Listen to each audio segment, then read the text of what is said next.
Hi, everybody. This is Dr. Gator's Let's Get Caught Up on Poetex experience. We're starting on page 37 in the book. Please turn to page 37 in Poetex. The first thing we're going to have you write into the questions is what's happening in this book so far? What do you remember? Give me ideas about the setting, which is both the when and the where. Give me ideas about who the characters are, and maybe potentially what might some of the conflicts that we're seeing already be.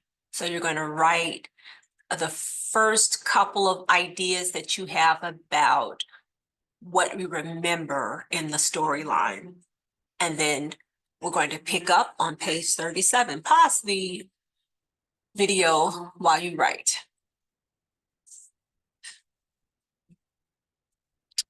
Okay, Poetex.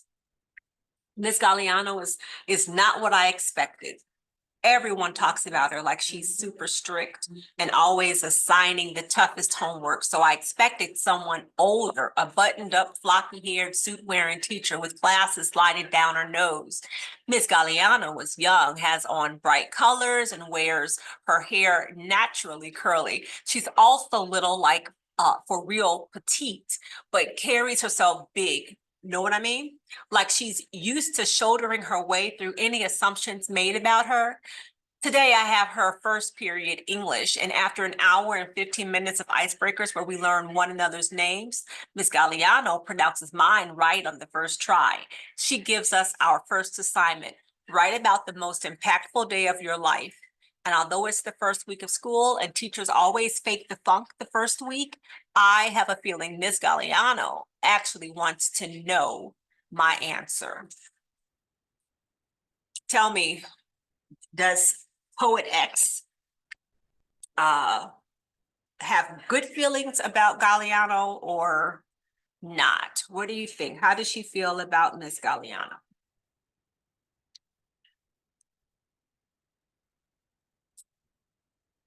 Rough draft of assignment 1. Write about the most impactful day of your life. The day my period came in 5th grade was just that, the ending of a childhood sentence. The next phrase started in all caps. No one had explained what to do.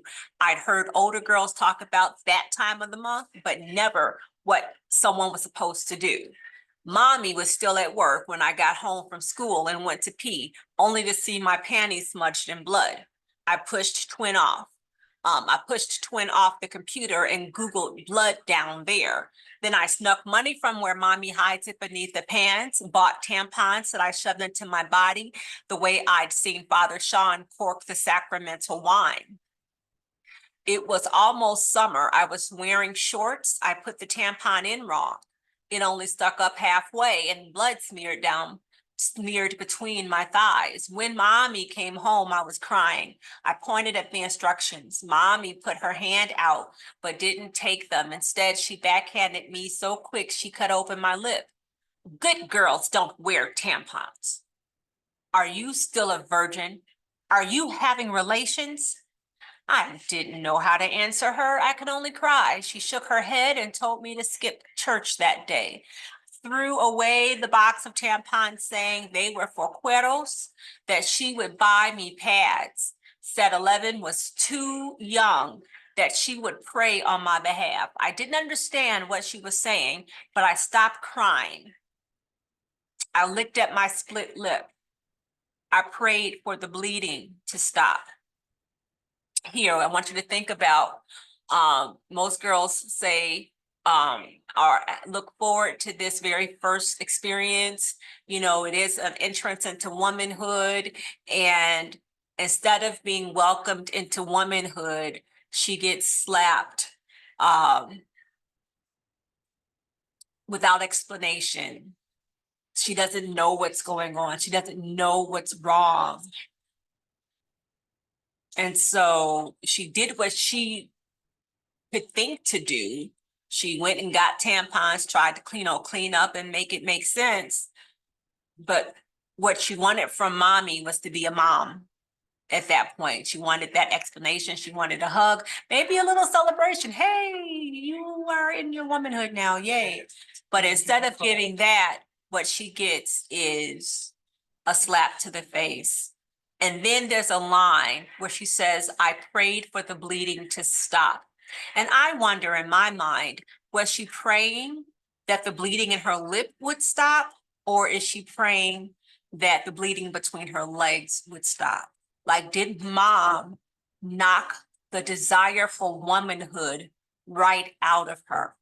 I just kind of wonder that. Tell me what you think in the next question. All right, final draft of assignment 1, what I actually turned in. Xiomara Batista, Friday, September 7th. Miss Galliano, the most impactful day of my life, final draft. We're on page 39. Nope, we're on page 41. When I turned 12, my twin brother saved up enough lunch money to get me something fancy, a notebook for our birthday. I got him some steel knuckles so he could defend himself, but he used them to conduct electricity for a science project instead. My brother's a genius. The notebook wasn't the regular marble kind most kids use. He bought it from the bookstore. The cover is made of leather with a woman reaching to the sky etched on the outside and a bunch of motivational quotes scattered like flower petals throughout the pages. My brother says, I don't talk enough. He hoped this notebook would give me a place to put my thoughts. Every now and then I dress my thoughts in the clothing of a poem. Try to figure out if my world changes once I set down these words. This was the first someone gave me a place to collect my thoughts. In some ways, it seemed like he was saying that my thoughts were important. From that day forward, I've written every single day. Sometimes it seems like writing is the only way I keep from hurting. The routine. The routine is the same every year. I go straight home after school, and since mommy says that I'm la niña de la casa, it's my job to help her out around the house. So after school, I eat an apple, my favorite snack, wash dishes, and sweet. Dust around mommy's altar to La Virgen Maria, and avoid Poppy's TV if he's home, because he hates when I clean in front of it while he's trying to watch Las Noticias or a Red Sox game. It's one of the few things twin and I argue about. How he never has to do half the cleaning shit I do, but is still better liked by mommy. He helps me when he's home, folds the laundry or scrubs the tub, but he won't get in trouble if he doesn't. I hear one of mommy's famous sayings in my ear. Mira, muchacha, life ain't fair. That's why we have to earn our entrance into heaven.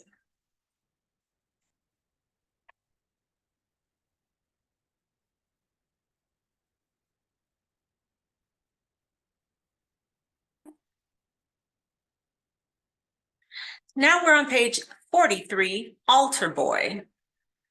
Twin is easier for mommy to understand. He likes church. Think about what is Twin's name. As much of a science geek as he is, he doesn't question the Bible the way that I do. He's been an altar boy since he was 8. Think about what is an altar boy. Try to make meaning of that, altar boy. He's been an altar boy since he was 8. Could quote the New Testament in Spanish and English since he was 10. Leads discussions at Bible study even better than the priest. No disrespect to Father Sean. He even volunteered at the Bible camp this summer, and now that school started, he'll miss the Stations of the Cross dioramas his campers made from popsicle sticks, the stick figure drawings of Mary in the manger, and the mosaic made of marbles that he hung in the window of our room. The one that I threw out this afternoon while I was cleaning, watched it fall between the fire escape grates. For a second, it caught the sun in 100 colors. Until it smashed against the street. I'll apologize to Twin later, say it was an accident. He'll forgive me. He'll pretend to believe me. Twin's name. For as long as I can remember, I've only ever called my brother Twin. He actually is named after a saint, but I've never liked to say his name. It's a nice name or whatever, even starts with an X like mine, but it just doesn't feel like the brother I know. His real name is for mommy, teachers, Father Sean, but Twin? Only I can call him that. A reminder of the pair will always be. Take a moment and start to write about the what you know about Twin. What kind of person is Twin? Give details and find some evidence in the story that backs up what you're thinking Twin is like. Who is he as a young person? Pause the tape if you need to. More about Twin.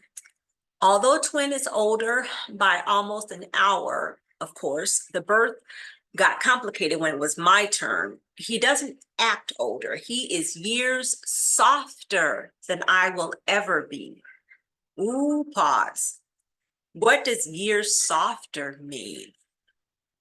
Who are the people or the things being compared there?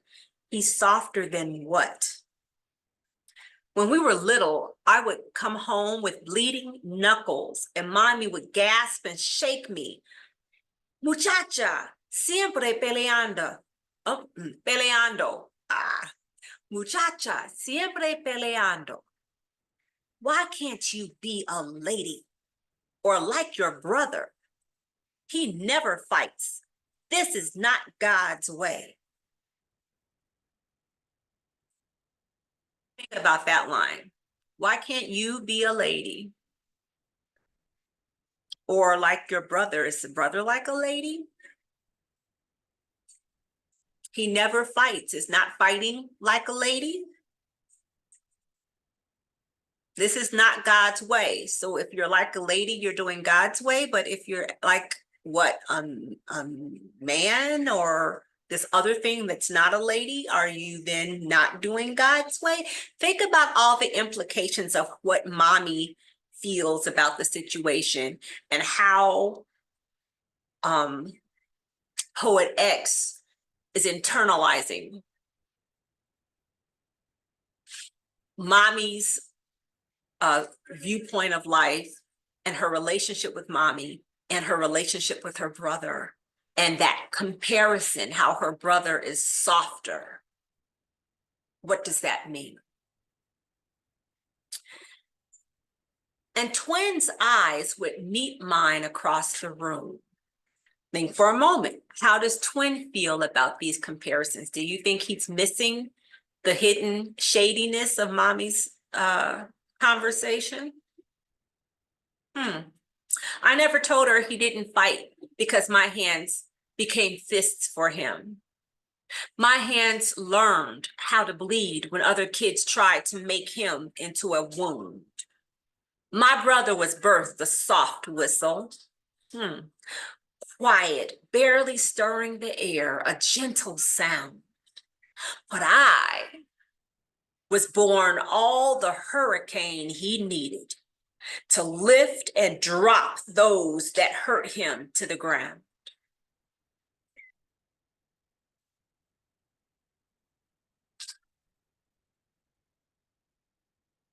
Take a moment, make a statement, declare what Poet X has seen as her life purpose.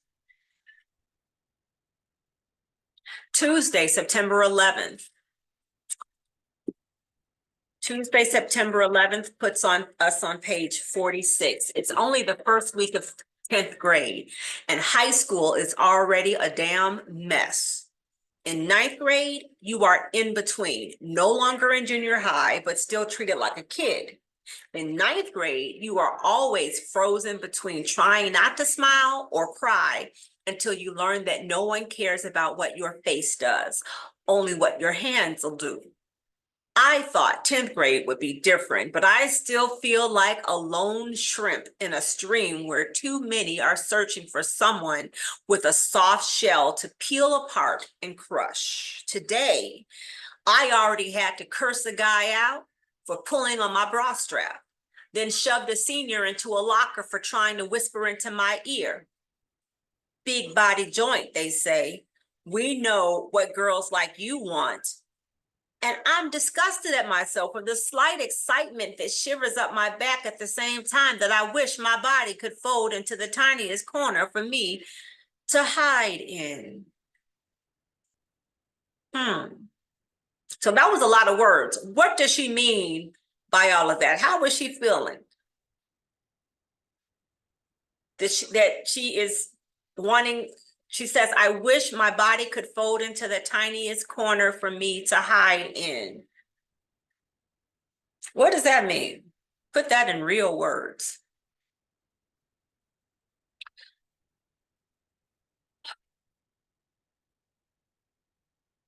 Feel about attention. If Medusa was Dominican and had a daughter, I think I'd be her.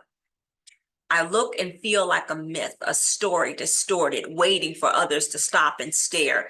Tight curls that spring like fireworks out of my scalp, a full mouth pressed hard like a razor's edge, lashes that are too long so they make me almost pretty. If Medusa was Dominican and had a daughter, she might wonder at this curse, at how her blood is always becoming some fake hero's mission, something to be slayed, conquered.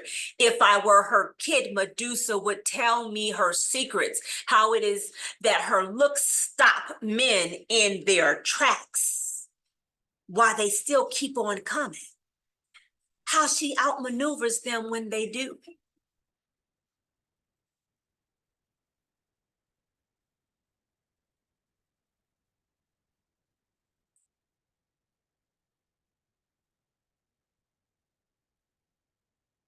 Saturday, September 15th. Games. With one of our last warm weather Saturdays, twin Caridad and I go to the Goat Park on the Upper West Side, outside of ice skating. When we were little, neither twin nor I are particularly athletic, but Caridad loves trying new social activities. And this week, it's a basketball tournament. The three of us have always been tight like this, and although we're different since we were little, we've just clicked.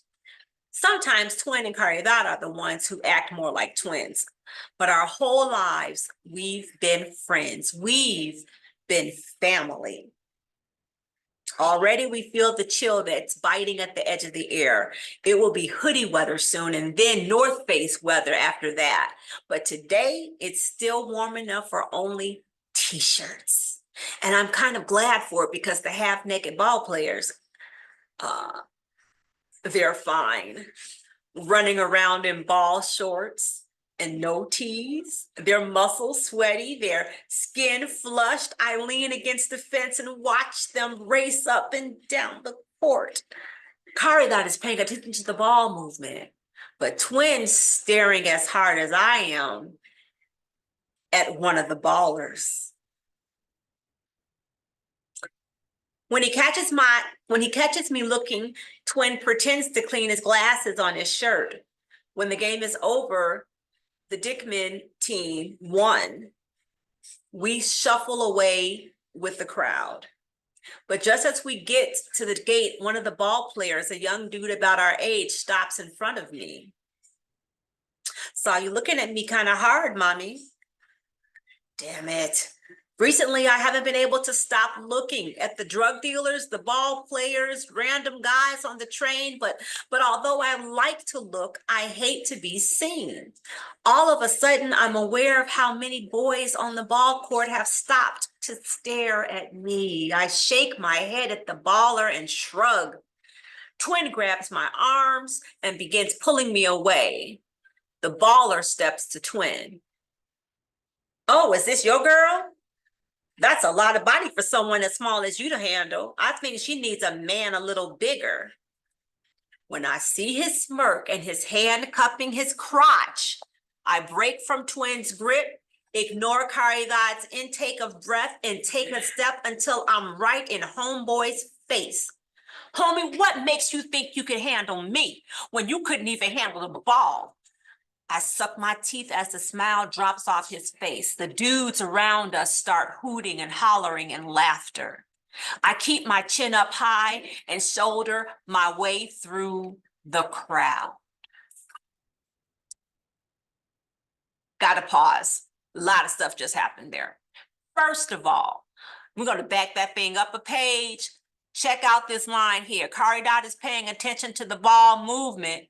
Kari Dodd is paying attention to the ball movement, but Twin is staring as hard as I am at one of the ballers.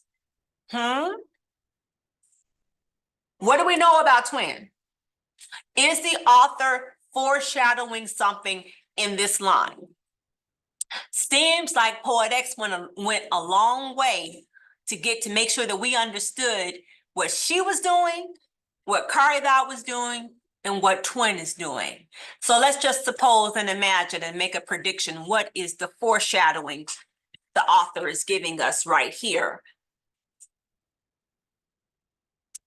And then a half a page away, we get the idea that the ballers, the game is over or whatever, and the ballers come and start talking disrespectfully, by the way, to Poet X. She owns the fact that she was probably staring too hard. But what happens is a guy approaches her in disrespect and then turns disrespectfully to Twin, like Twin might be the boyfriend. And he says, and I quote, "Oh, is this your girl? That's a lot of body for someone as small as you to handle. I think she needs a man a little bigger." I don't know about you guys, but that really sounds like fighting words to me. So what happens? Does Twin get involved? Does Kari Dodd get involved? Or does Poet X get involved? And with what happens, does that validate anything else that the author has told us about Poet X in the writing previously? Is she doing, is in this situation, are we seeing a classic move of Poet X? Are we seeing like this is how she is? This is what happens. Are we seeing Twin act in his classic way? Are we seeing Kari Dodd act in her classic way? Take a moment and write. Pause it if you need to.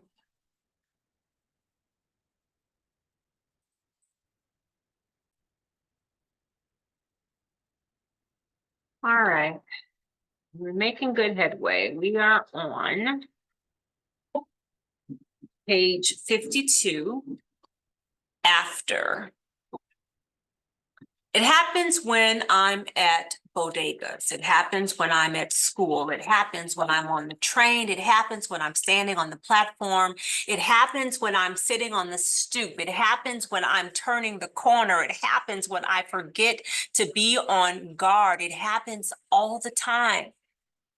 I should be used to it. I shouldn't get so angry when boys and sometimes grown-ass men talk to me however they want, think they can grab themselves or rub against me or make all kinds of offers, but I'm never used to it. And it always makes my hand shake, always makes my throat tight. The only thing that calms me down after Twin and I get home is to put my headphones on, to listen to Drake, to grab my notebook and write and write and write.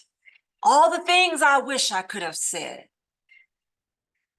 Make poems from the sharp feelings inside that feel like they could carve me wide open. It happens when I wear shorts. It happens when I wear jeans. It happens when I stare at the ground. It happens when I stare ahead. It happens when I'm walking. It happens when I'm sitting. It happens when I'm on my phone. It simply never stops. Please name for me the literary device, part of figurative language, the literary device that we see when we look at this page on after. It happens, it happens, it happens, it happens, it happens. It happens, it happens, it happens, it happens. What do we call that? Why do you think the author uses this device? Did you write it? Okay, so this device is repetition. They're starting with the same word phrase over and over and over and over again. And now I want you to really think about, why would someone say the same thing over and over and over and over and over? Why are they doing that? Okay, take a moment, right?